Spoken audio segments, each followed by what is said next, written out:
Recording from St. Louis, Missouri, you're listening to the Slap Save Pinball Podcast with your hosts, Jason Fowler and Matt Koenig. Welcome to the Slap Save Pinball Podcast. This is episode number 33. Today's record date is July 21st, 2019, version 2.0. I'm Jason. And I'm Matt. And Jason, explain to me why it's version 2.0. Because the SD card got corrupted by no fault of my own. I'm pretty sure it was like 108% your fault. I'm not following the math. Math isn't your strong suit. Well, I don't know how it happened. That's the thing. Not that any of you care, but yeah, this is our second attempt, so it's going to be even more polished. Yeah, that's what we're going with. That's what I'm going to run with. Okay, so we're going to start with our episode summary. We're going to talk about what we've been up to as usual. We're going to talk about some industry happenings for the second time.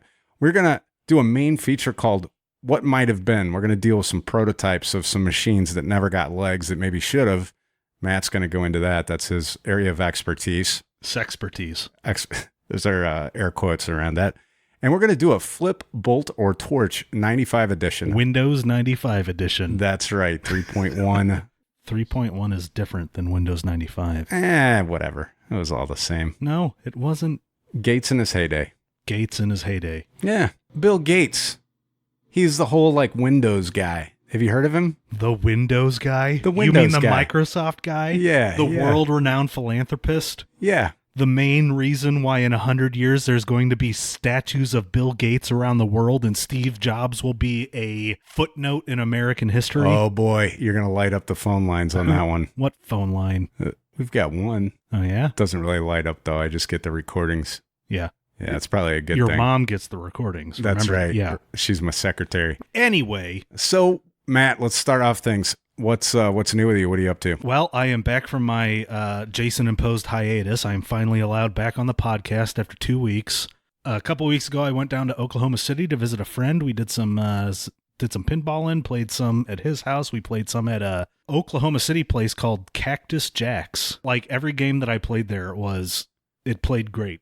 Like a lot of times you go to places that have more than, 2 or 3 machines, and some of the games are just like ho-hum, but every single one played great. There were a couple of women that were running the front desk, and they were super cool. You could tell that the one woman sitting there was like the main driving force behind acquiring all the pinball machines. She knew it was fun to talk to them. It was fun to play the games. That might be a good road trip. We'll have to go down and see your buddy Pod and play some pinball. Yeah, it was a good time. Yeah, it's not too far from us. What is it, about 7 hours? Yeah. Yeah, somewhere right around there. Well, probably 9.5 with all your bathroom breaks. Yeah, it's the way it rolls, man. Yep. When you get older, the bladder shrinks. It's like a snow pea. Mm-hmm. Yeah, something like that. Also, I started my new job this week. Congratulations. Hey, How's that going? So far, so good. It's been a bunch of those online corporate training modules and stuff like that, like, learning how not to sexually harass people. Yeah. Is that something you need some help with? Oh, yeah, I failed that class. I'm going to have to repeat the first grade. I don't think sexually harassing yourself is what they're talking about.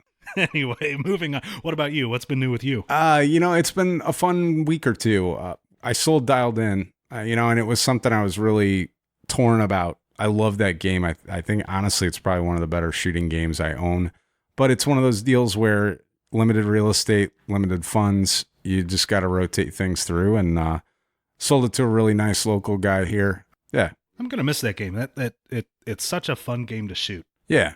It gets a lot of flack because of its theme. A lot of people say it kind of missed the mark. It didn't hit what they were supposed to be hitting. But I was talking with you about this earlier, as well as another friend of mine, that while I think the theme's a little dumb and a little silly, I enjoy it because of the risk they took. The effort they took into making an unlicensed game. Yeah, I know you like your unlicensed games. I just appreciate that kind of effort. Yeah, I've said this before. I think Pat Lawler, his thing was like everybody has their style or their themes that they like, and his was disaster pens, and that's what Dialed In is at its core. It was tied to a theme I think that was unfortunate, that it features a cell phone so prominently because it's all things technology. It moves so quickly. Now that cell phone on the playfield looks a little dated, and I don't think it's going to hold up real well it's unfortunate they did that because I think underneath it all, it's a great game and it shoots great. So I'll miss it, but we may revisit it later on. That's kind of how things work with me. So I bought the nicest Indy 500 that I've ever seen. Oh my God. Chromed out. Now this guy over here, we're in the same room today. Yes. We're recording in the same room. He's to my right.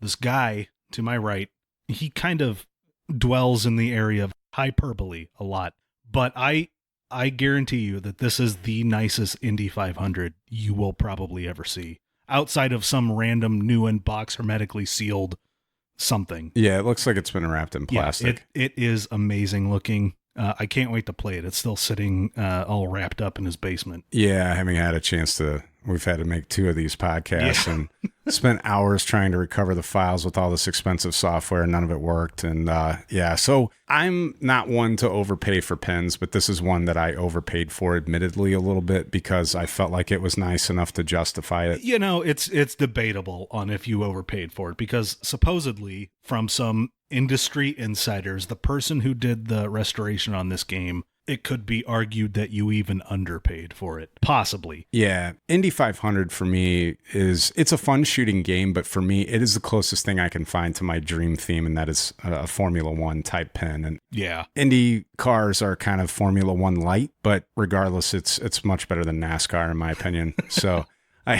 I'm excited. Yeah, it's going to be fun to play. It's a fun game, and it's fun to play. Let's talk about briefly the process of picking that up. So there's a local collector here in St. Louis who has quite a name for himself, and he flies under the radar. He's not on Facebook. He's not on Pensider. If he is, he lays pretty low. So I'm not going to mention names, but this guy is a really nice guy, and he had a collection that was just out of this world. Oh, my God. Super nice guy. And this collection he had was... Name some of the games he had. Okay, well, just to give you a little idea, Jason's collection is sublime. He not only has like top tier pins, like the games that are, you might argue are B list or C list, they are in pristine condition. Jason goes all out to he's very picky about his games, and he makes sure that the games he gets are in excellent condition. And I've always admired him for the quality of his collection. Well, thanks. On top of the quantity. That being said, this guy's collection makes Jason's look like he found it in a dumpster. Right, like I got it at Goodwill. Oh my God. Yeah. The condition of all the games that he had was amazing. And B, the titles themselves. I mean, stuff I've never even, like legend. Yeah, he has a Big Bang bar, Extra Parts number 2. Yeah, Extra Parts number 2. So they made 14 of them, right? Well, they made 14 of them, and then Capcom did, and then that Gene Cunningham acquired the rights to it through some ridiculous story that we'll go into later. Yeah. And promised to make a set. I think it ended up being like 115 or something like that. Right. And then when he fulfilled all of the orders and they had extra parts lying around or something like that, right. You know, I am by no means an expert on anything, let alone the reproduction of Big Bang Bar, but they had extra parts lying around and they cobbled together however many machines they could. And this guy has number 2 and it is amazing. Yeah, it looks brand new. And he's had it since day one. Yeah, it looks brand new. Yeah. He bought it new from the guy. Yeah. And we played, he was very gracious. He's like, let's play some games. So we played I played a couple games the other day when I went over and checked it out first. And we went back Saturday, to actually pick up the game. And I brought Matt because I was telling him, you got to see this collection.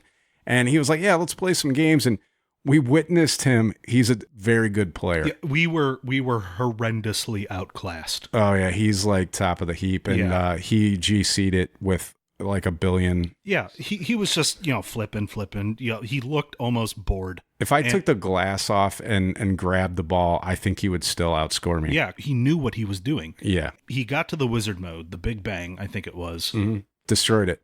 And just annihilated it. Yep. It was his third ball that he then got like 3 extra balls or something. Yeah. But like I was up. I had 95 million and I think he had like 20 something. And I'm like, oh my God, I'm going to beat this guy at his own game. And it's like something I would probably snap a photo of and like just run giddy out of his house. And then he proceeded to just absolutely torch the game. It was pretty rough. But yeah, it was a blast. And he had a joust. Oh, joust. I love joust. Yep. It was fun. Did you like it? I love it. Yeah, it was amazing. He also had a Magic Girl still in the box. Number 8, never been out of the box, sitting in his garage. I saw that. What else did he have? He had a Cyclops. He had every Stern LE. And just like Cactus Canyon, that was probably the nicest one I've ever seen. Just you name it, if it was a hard to find machine. Oh God, he even pointed out his first pin. His first pin was a Addams Family. Yep. He pointed out. He goes, "Oh, that was my first pin. It's a player's condition." I go over. It's probably one of the nicest Addams Families I've ever seen, and he considers it a player's condition. Yeah. I'm like, well, all right. And he had a whole bunch of knickknacks and memorabilia around the house. Yep. Just it tickled my nostalgia pickle, as I like to say. Yes, that is one of your sayings. Yep. And I mean, it was a fun experience. Really nice guy. Yep. Really nice indie that you picked up. Congratulations. Thanks. So also, I went to Atlanta last week, and if any of you listened to last week's episode, there were some interviews on there that I took while I was there. And then I spent a lot of time on P3 because I got to spend a little bit of time with Jerry at Multimorphic, and I have completely done a 180 on my viewpoints of that machine. Now, part of that is I got to actually play it quite a bit, and I hadn't before. I think I'd put a couple games on it, and like a lot of people, I kind of wrote it off as novelty.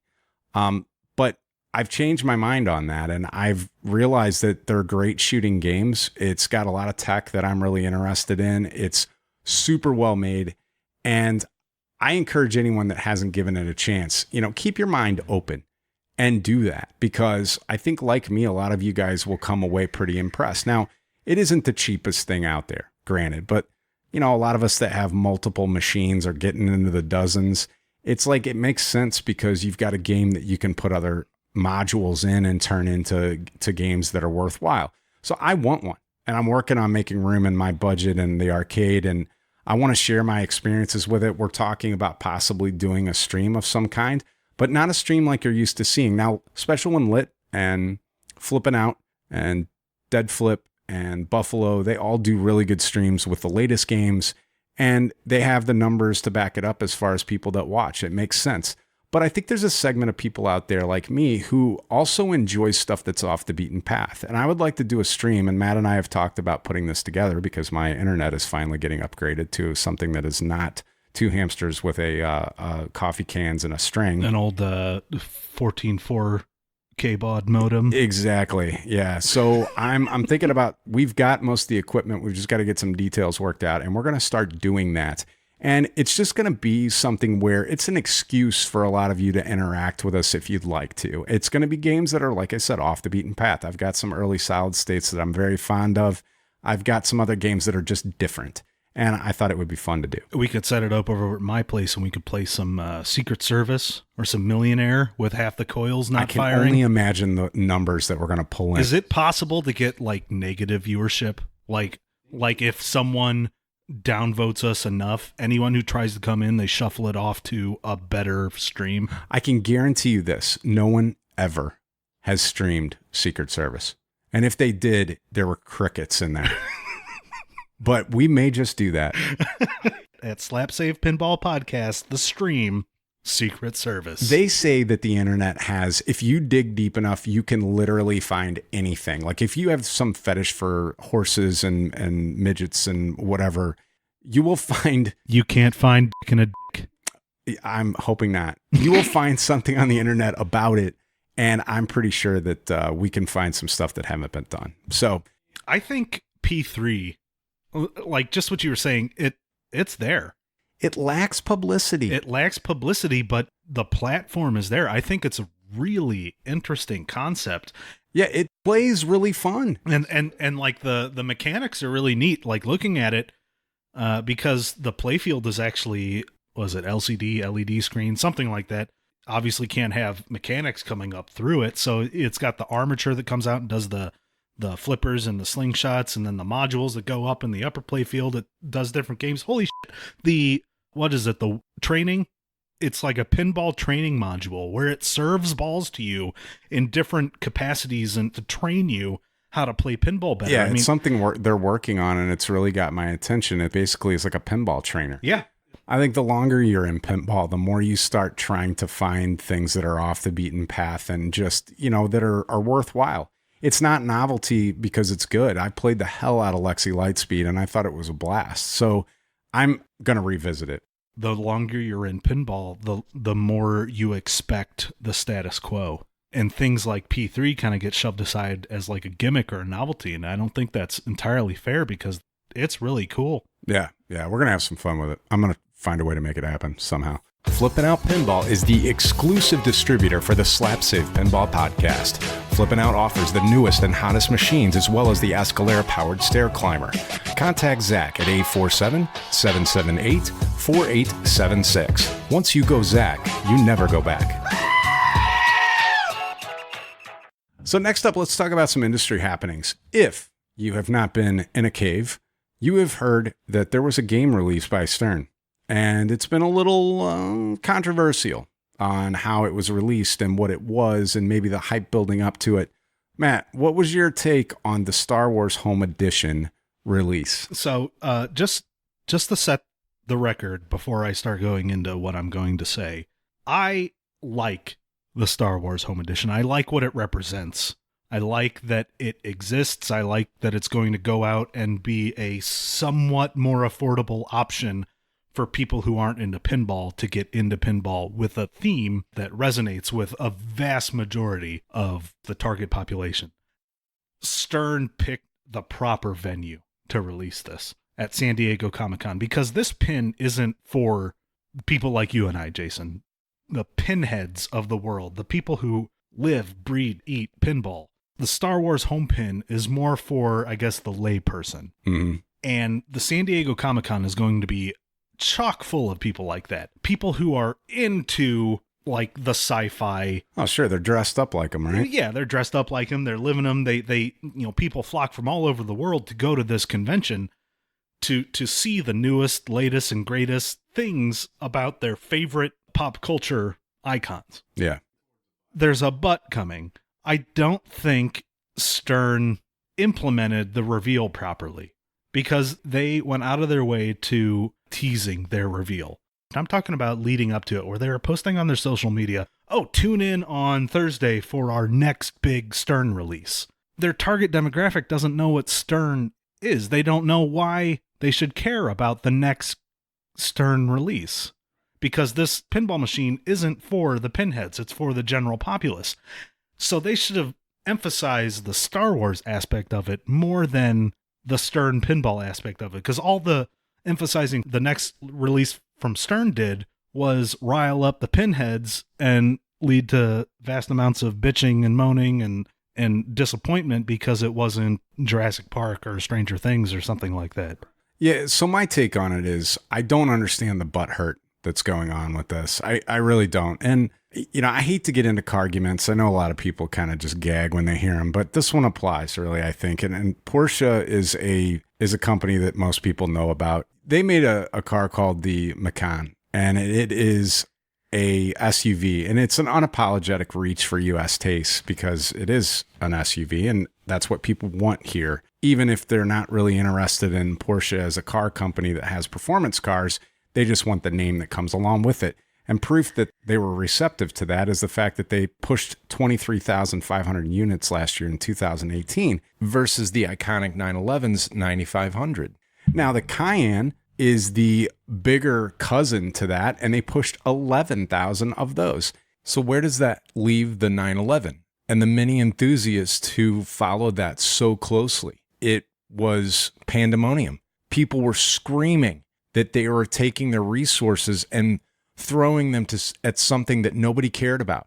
But guess what? The 911 has benefited from that ever since in terms of technology, in terms of development, in terms of money that Porsche is able to devote to that platform and that car and that incredible enthusiast magnet. So the 911, so that's their history, their performance benchmark. What makes them the iconic company that they have become is the 911. But they're healthier because of that. 911 development now depends on the ability for them to sell those SUVs that they make ridiculous margins on.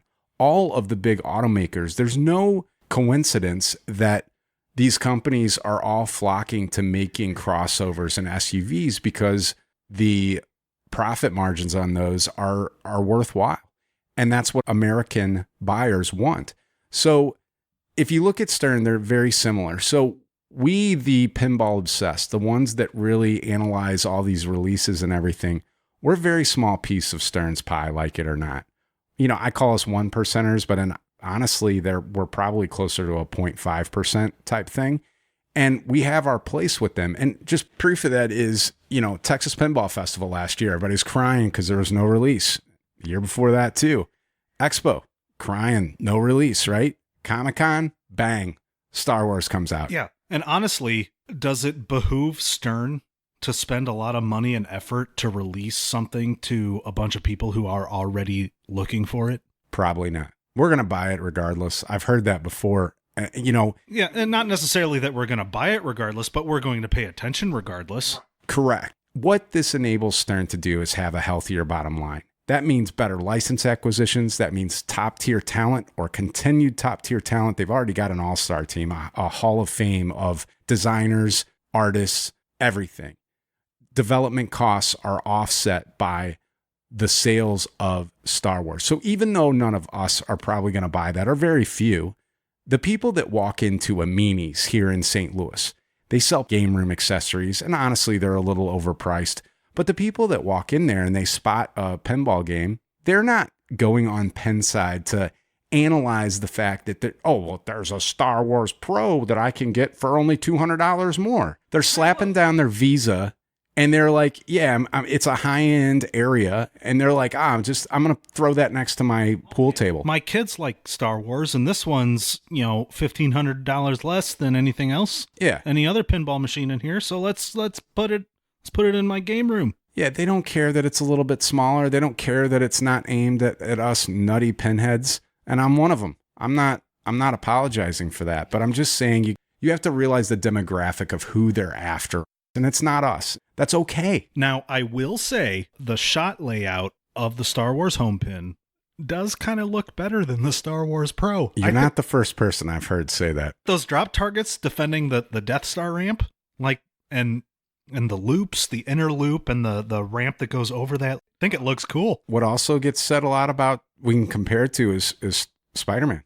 Spider-Man Home, you don't see for sale very often. And honestly, it's a good shooting game.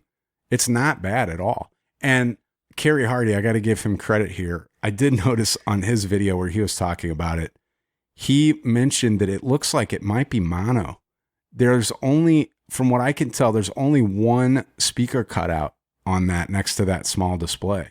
So I don't know if that's something that, if that's the case, that's some desperate cost cutting right there, it seems to me. Because speakers in bulk cost about $1.50?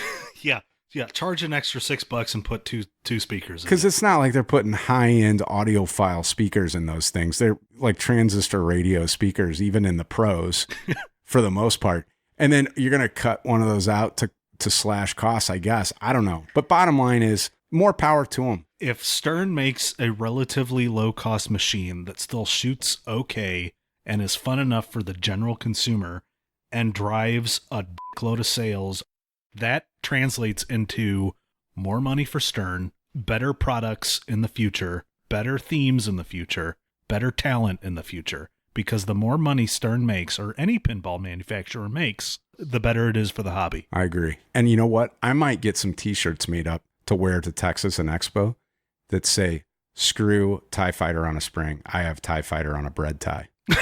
Because it has a TIE Fighter, and I guarantee for cost-cutting reasons, maybe they used a paperclip, maybe they used a bread tie. I think it would be cool.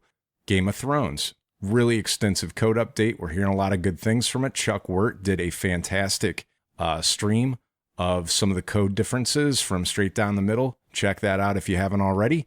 I don't own Game of Thrones, but I love Steve Ritchie, and I've played it. I enjoy it. It's got code that I felt was not my style. It's just I don't have that kind of time to throw at learning the nuances of code, hence my love of early solid states at times to offset some of these newer ones. But check it out. It's I'm hearing good things about it. So JJP, they released some 1.09 code. It's an incremental code that is addressing some voltage sensitivity issues with the gobstopper lock. Good for JJP. They've been staying on top of code releases for this. They've been coming out pretty regularly. Granted, this is a smaller one and doesn't have a whole lot in it, but it's signs that the ball is moving in the right direction. And I promise you, despite my maybe less than enthusiastic reception of the game, I will keep a close eye on what is going on with Wonka. And I'm not saying I'm completely out. I won't do it. Do it. Matt is a bad influence. He's always telling me to anything. I'm like, you know what? Hey, I want your opinion. What do you think about this game? And he, do it. yeah, that's what he says every time. Yeah. Yeah. When we were driving out to pick up his Indy, he was telling me about something that he might have had a good deal on, and he was wish-washing about it. He's like, I don't think I should do it. And I was like, do it. I'm always looking. That's just the way it is for me. I don't know what's wrong with me, but that's what I do. Do you want it by order of importance or alphabetically? Both. I plead the fifth. Yeah. So next up for our main feature, what might have been. We are going to talk about some prototypes of things that never really came to be. And Matt is going to take the reins on this, and he's going to talk about them. Matt. Yeah. So a few weeks ago, we did our favorites episode where we look back at 1975 to 1985 favorite game. A little bit after that, we did our least favorite, what we thought was the worst.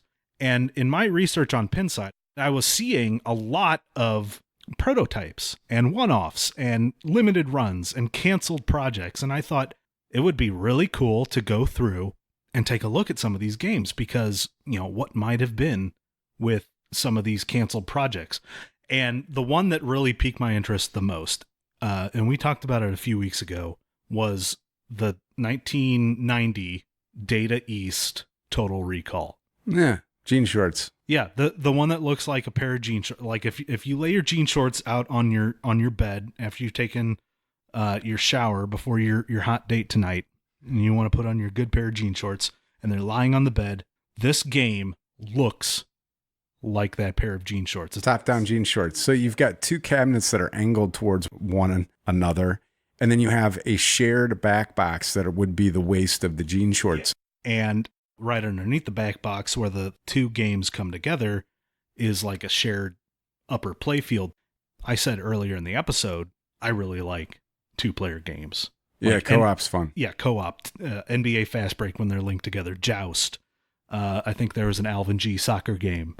And then this Total Recall, of which there was one produced in 1990 by Data East. And it's two games, two normal-sized pinball cabinets that look like they've just kind of been mashed together at an angle. And it's massive. You'd have to bring it in through like a loading dock or have a hacksaw. Or if the back box comes off and you'd be able to tilt it up on its side. And this is honestly, this is probably one of the reasons why this project got canceled. But I just think it would be. Well, you bring that up. Like, why are these games prototypes? Why do you think that these things didn't happen? Why, because some of them are good ideas. And is it money? It's probably money. Is it maybe theme acquisition? I mean, they wouldn't even do a prototype if they didn't have the theme, correct? If legal or whatever was on the case and they said, oh yeah, we're going to be able to acquire the rights to Arnold Schwarzenegger and Total Recall, get going on this game. And then they make this monstrosity of a mutant pinball machine. And then they come back 6 months later and say, oh, well, it fell through. Yeah. Hope you didn't waste too much time on it. I just wonder if it's like, swan songs of companies that maybe are exiting pinball or were close to it or didn't have production numbers that they needed to tackle more ambitious projects like this. It's interesting to me because some of them had legs or at least seemed to. So I don't know. Yeah. I mean, it normally comes down to it is probably the money, like what it would take to make it a viable product. Yeah, and back in the day, they were probably doing some like market testing, and if they put out like a going nuts and people were put off by the fact that it was a time-based game, I know you're going to talk about it here in a little bit, maybe they weren't sinking as much money into it. Coin drop was huge back then. That was a big, determining a factor on a game's production was how many coins were getting dropped through it. So yeah, that could have been part of it. What's another one? Speaking of going nuts, it was produced by Gottlieb in 1983. There were 10 produced, and this is actually the rarest game I've ever played. We were talking earlier about playing Big Bang Bar, which is a very rare game, but Going Nuts is the rarest one I've ever played because Chuck over at CP Pinball right outside of St. Louis has one of these, or at least he did last time I was there. It was one of those like legendary pinball acquisitions you always hear tell about on the wind when some old pinball shaman says, "Oh, back in the day." A few years ago, Chuck caught wind of someone who was looking to move their entire collection, and he goes over to this guy's house, and down in his basement, he had just machine after machine, just like kind of stacked up, folded up. You hear a lot of those. I've never been part of one, unfortunately. I haven't either, but there was a Going Nuts in there. Yeah. And Going Nuts is a really unique game in that it's time-based. It starts with a 3-ball multi-ball, and it shoots them all out at once. You have to keep as many balls alive as you can, and if you have 3 balls on the field, you get more points, time added, and then as you lose balls, you get less and less returns. So in some ways, it was a little bit like Safecracker. Yeah, it was a lot like Safecracker. Only, what was it, like 15 years or 13 years before or something like that? When did Safecracker come out? Something like that. Yeah, Going Nuts was pretty early. Going Nuts was 1983. One of the more ridiculous ones that I found when I was looking through the Pinside archives, I saw this name pop up, and just on the name alone, I got super excited. The name was Ramp Warrior, and it was a 1988 Bally. There were 3 produced, and I saw the name Ramp Warrior, and and the manufacturer and the year, and I just thought to myself, that sounds awesome. I'm just envisioning like Elvira and the Party Monsters, or a Party Animal, or something like that, just with like a spaghetti bowl of ramps. Yeah, just like a hopeless amount of ramps on the playfield. Yeah, like Radical or something. Just all over the place, and just shooting. And then I clicked on the link on Pinside, and it actually has pictures of it. And I look at it, I'm like, it reminded me of like the Price is Right music. And it had like 2 shallow ramps on the side that look like backcountry roads. And I look at it, and I was like, holy, that looks exactly like Truck Stop. And sure enough, Ramp Warrior was canceled. And the next year it came out the exact same layout as Truck Stop. It became Truck Stop. That's a very notable Hall of Fame entry for pinball. You might want to look up a lot of the definitions of those words, because Truck Stop, very forgettable Bally 6803 game. Oh. What's another one?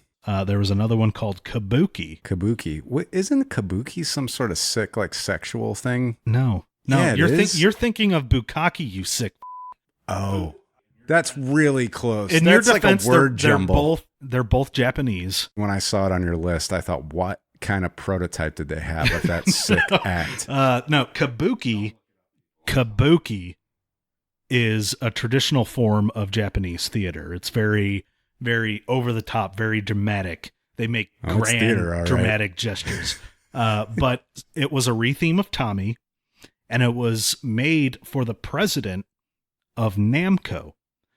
Supposedly because he was ill at the time, and they thought that a pinball game showcasing traditional Japanese culture would lift his spirits, which I thought was very sweet and very nice by Data East. It's very noble. It's a lot different than what I thought it was. Yeah, and then I went on to read that right around the time that Sega took over Data East, I read that Namco might have been interested in purchasing Data East as well. Oh. And that pinball machine was made to maybe kind of grease the wheels on that endeavor there. To entice them a little bit. Gotcha. And that's conjecture. I don't have any proof of that. So you got to make sure you take pictures of these that you find and put them on our Facebook page. Yeah, definitely. I'll link what I found. And actually the pictures on Kabuki, it actually looks really cool. It's got like that Make sure you type that into Google search, right? Because I don't want that on our Facebook page. Most of our listeners, I would assume, know the difference between a K and a B.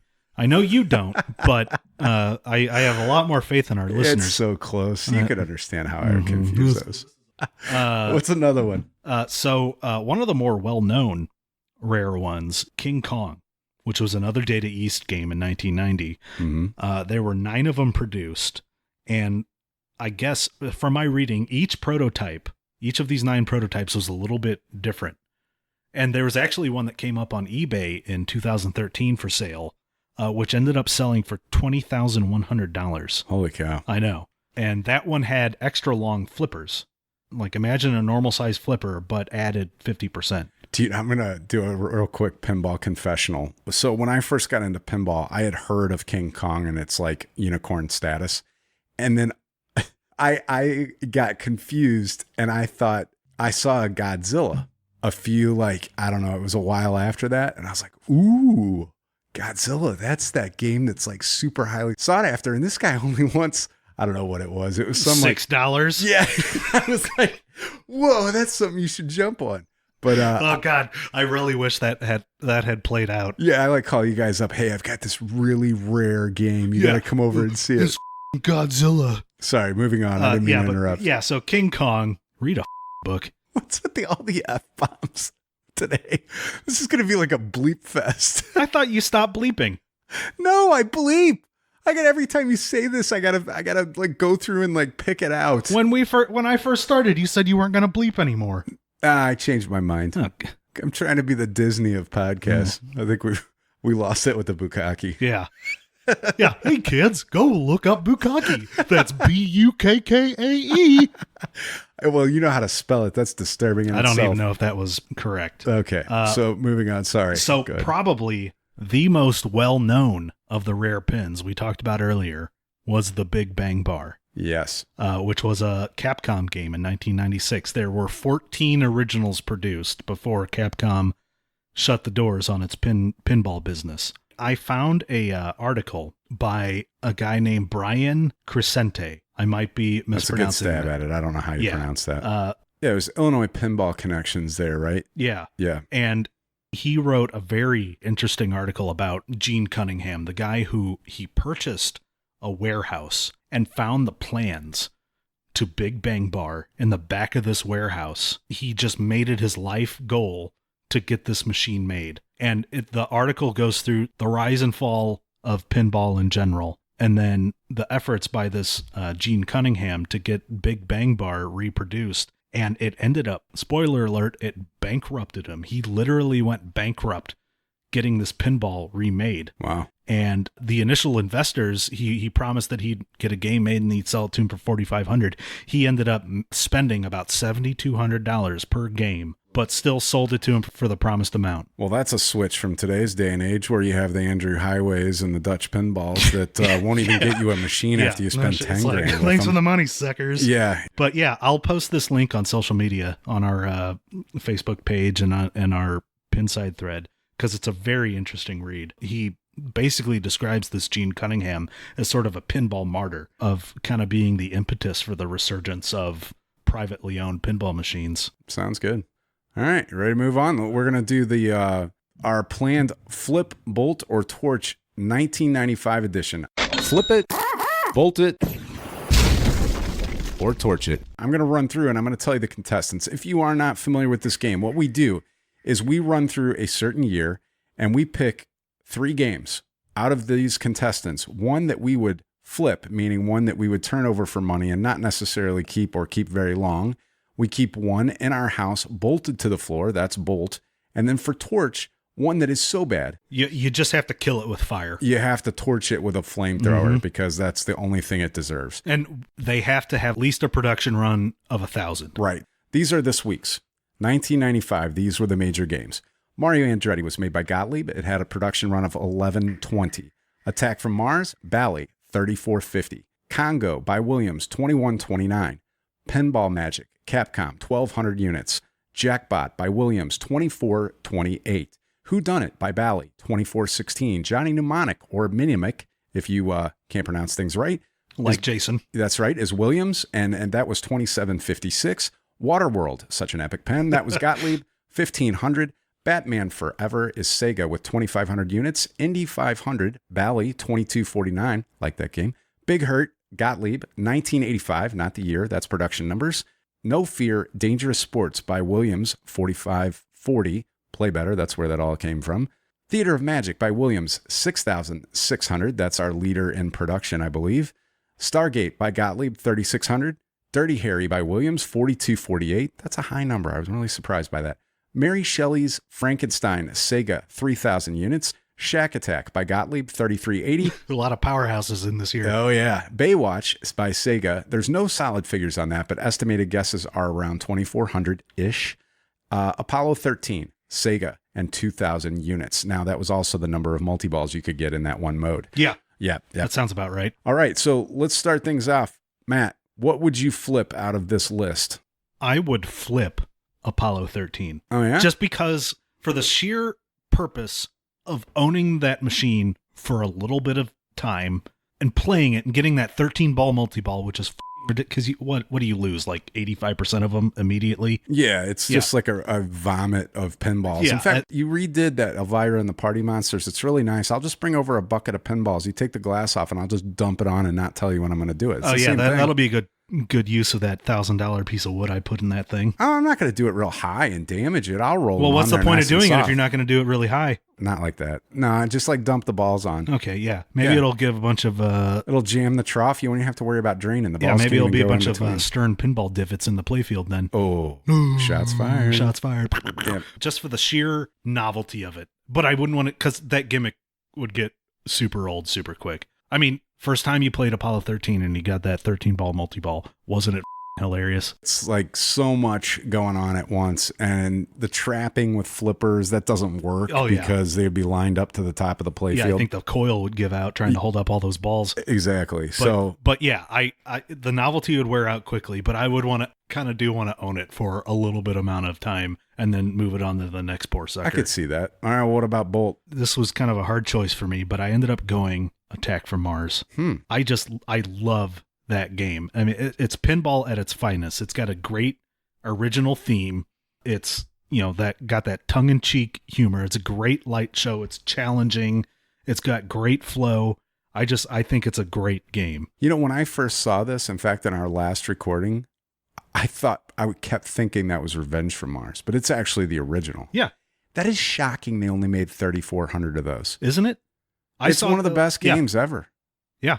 Shocking. Okay, that makes more, because in our last recording, he was very surprised that I picked this over the one that... I don't know why I missed tell our loyal listeners here what you thought I was going to pick. Yeah, so knowing Matt, I kind of guessed he was going to pick Baywatch.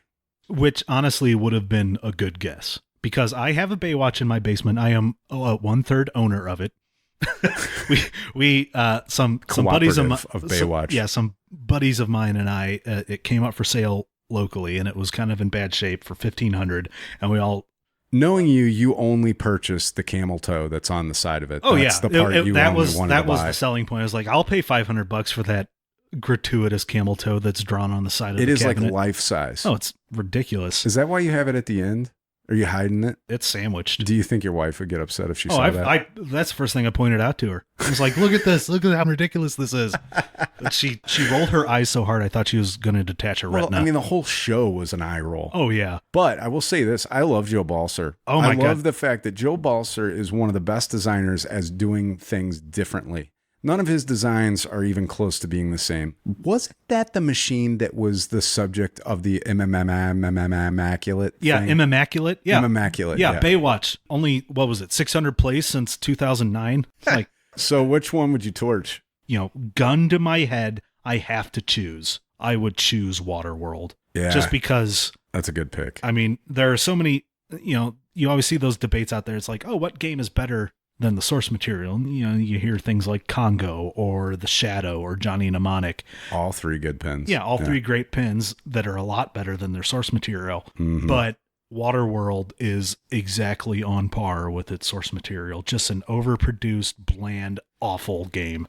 I've actually shot that, and it's not as bad as its reputation would indicate. I think that the ball lock is unique, and it's kind of fun to shoot. And it's maybe a little too easy to shoot. It almost reminds me a little bit of Scared Stiff, because that ball lock is also in the same spot and kind of more accepting than most. I wouldn't compare the two, but you just did. Well, and I kind of want sorta. to stab you in the nuts for it. Wow, that's rough, man. That's Scared. If you badmouth an Elvira game in my presence, I'm gonna get nut stabby. You definitely love your Elvira. Oh, I love Elvira. Yeah, I know you do, and I love Scared Stiff, and I think the one you have, Party Monsters, is really, really good. I think it's just an older game, so you got to be okay with that style, that System 11. What do they call Bally's? They're the equivalent of System 11s. Isn't that what that is? I think Elvira was one of the first. Oh, it was the second one after Truck Stop.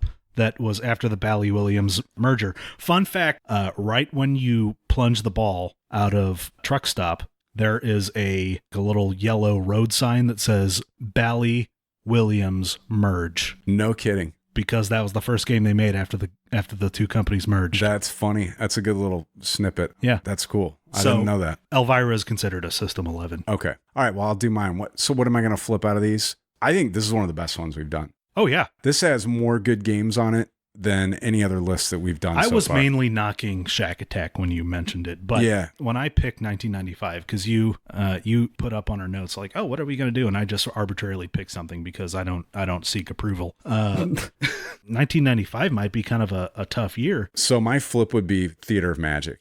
And why would I flip it? It's a great shooting game. I love all of the little toys and stuff. I think that's what we're lacking nowadays a little bit. But I think it's disproportionately priced. Yeah. Like a lot of those. A lot of the games in that era are. The A-list titles that everybody are after. It's a fun game, but it's not $6,500 fun. More than that if they're in great shape now. I love the game, but I don't think I would keep it for that. So which one would I bolt? Congo. I love the shots, those pops on the right side that you have to shoot in between to get that volcano. It's a very satisfying shot. Hitting that volcano shot is one of the most satisfying shots.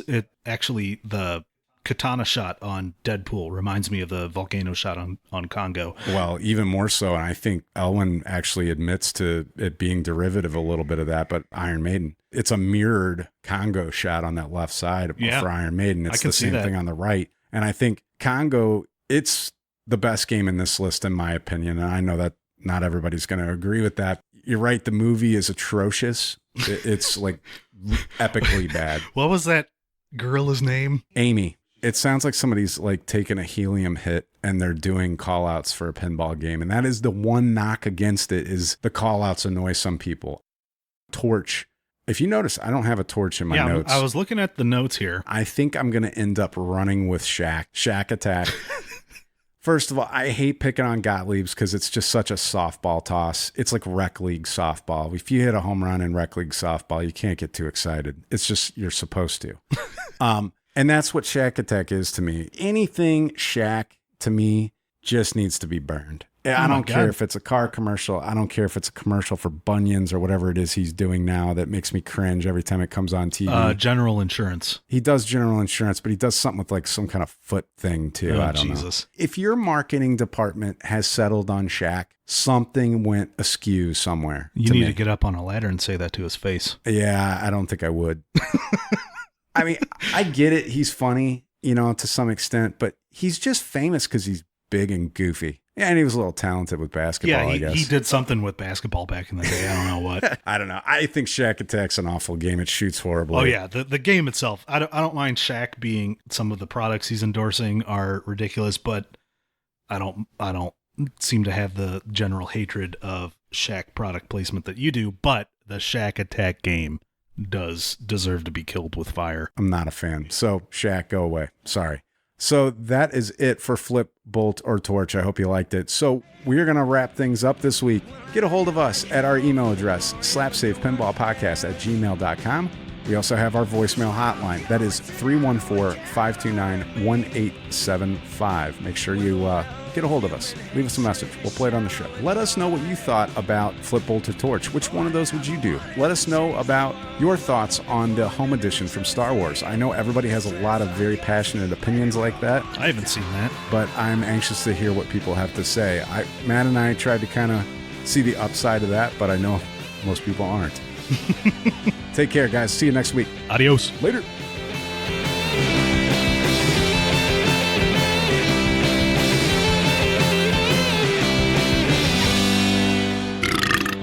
What? You can edit that out. This is going to be an editing nightmare. Yeah.